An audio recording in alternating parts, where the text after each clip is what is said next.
Olá, meu nome é Alan, sejam bem-vindos ao canal Quest Financeira.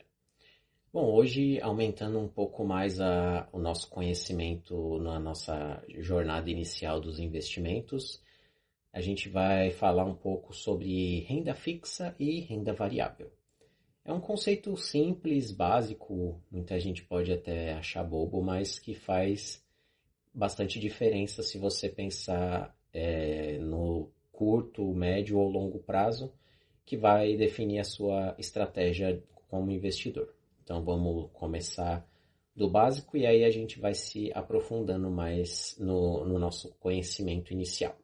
Bom, renda fixa, como o próprio nome indica, ele é um investimento mais estável. Seu dinheiro praticamente não vai diminuir se você escolher esses tipos de investimento. Seja, então aí a gente pode pegar como exemplos a poupança,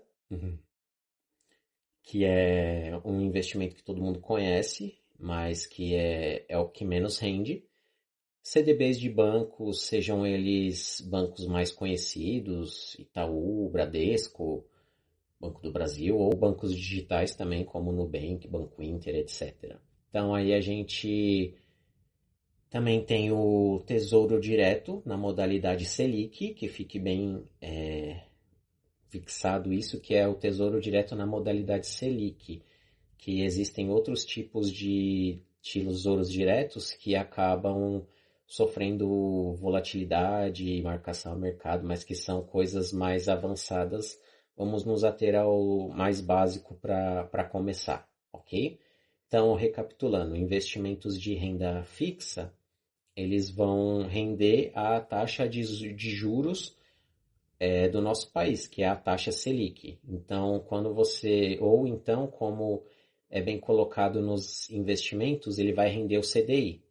CDI o que que é? Praticamente a taxa Selic. É uma pequena variaçãozinha ali, mas o CDI a gente considera basicamente como a taxa Selic. No momento que eu estou gravando o vídeo, ela está em 15%.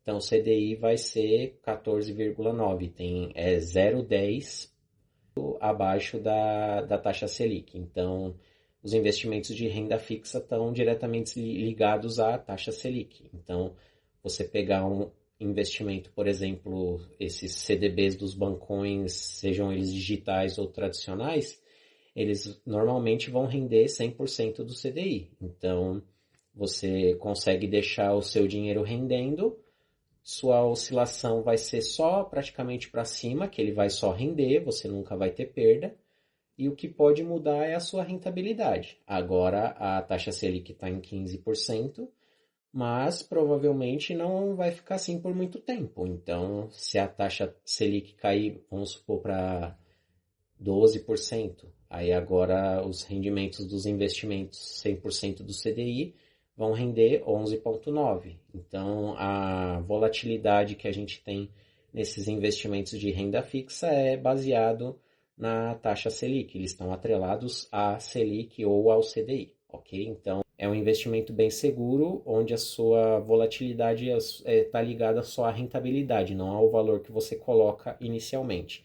Ou seja, R$ 100 vão ser sempre R$ 100, se você manter até o vencimento, ok?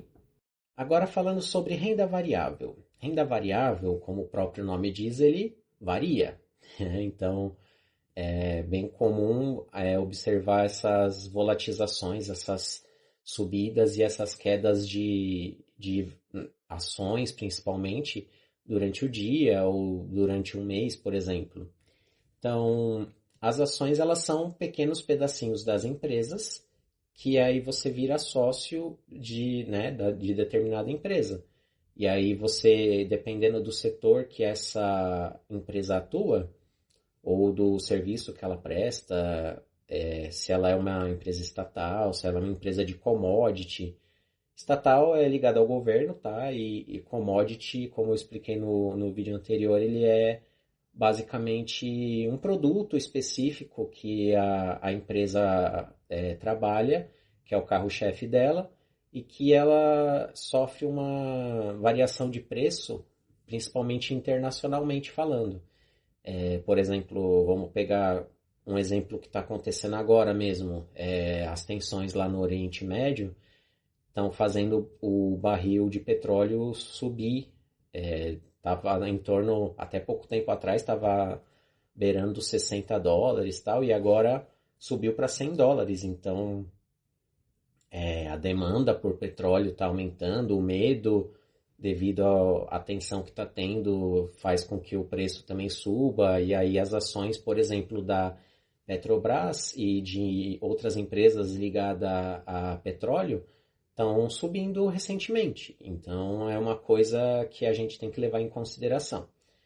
Mas o contrário também pode acontecer e deve acontecer assim que as tensões ficarem mais maneiras, assim, porque não vai ficar R$ 100 o preço do barril de petróleo para sempre, seria inviável. Então, quando as tensões diminuírem, a tendência do barril do petróleo é diminuir um pouco o preço, chegar ao valor que estava até pouco tempo atrás. E aí as ações, por exemplo, da Petrobras, como eu já falei também, podem ter uma certa queda. Então, isso tudo é oferta e demanda. Então, se está com risco de ter um corte, uma diminuição na distribuição do petróleo lá do Oriente Médio, isso faz com que as empresas de commodity ao redor do mundo volatilizem para cima, provavelmente.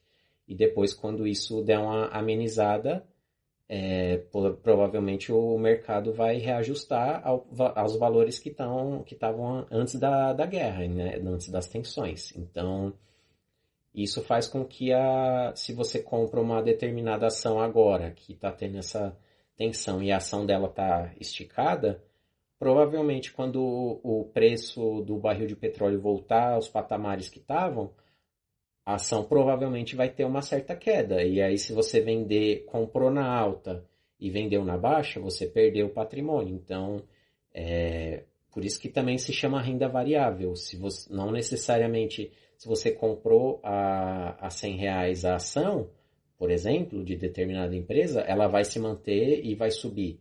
Não, ela vai subir, vai descer, vai subir, vai descer, e vai ter a volatilidade normal de uma ação.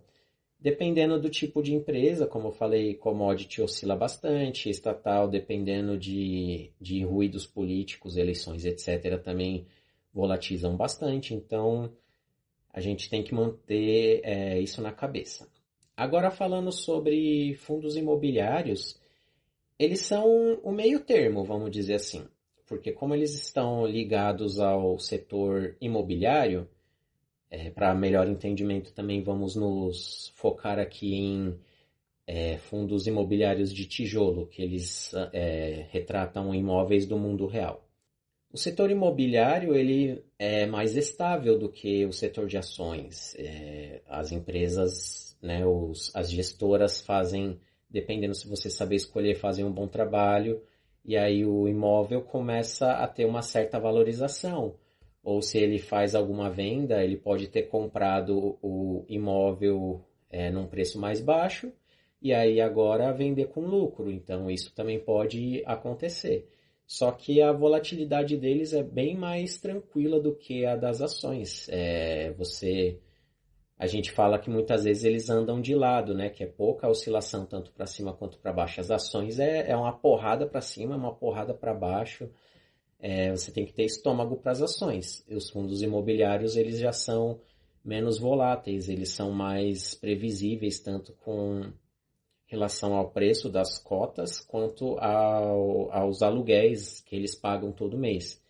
Então, e também levando em consideração o tipo, se você tem um dinheiro que você tem destino para ele, o ideal seria que você não colocasse ele na renda variável, porque pode ter a volatilidade, principalmente nas ações. Então, se você pretende, né, tá guardando, juntando grana para comprar um carro, fazer uma viagem, alguma coisa nesse sentido que você tem destino, você tem um prazo, seria bom começar com a renda fixa, porque seu dinheiro só vai ter a volatilidade na rentabilidade, nunca no valor inicial. E ao contrário também, se você pretende ter um plano mais de aposentadoria mais tranquilo futuramente, a um mais longo prazo, aí valeria a pena você ter o equilíbrio e manter um pouco de renda fixa e um pouco de renda variável.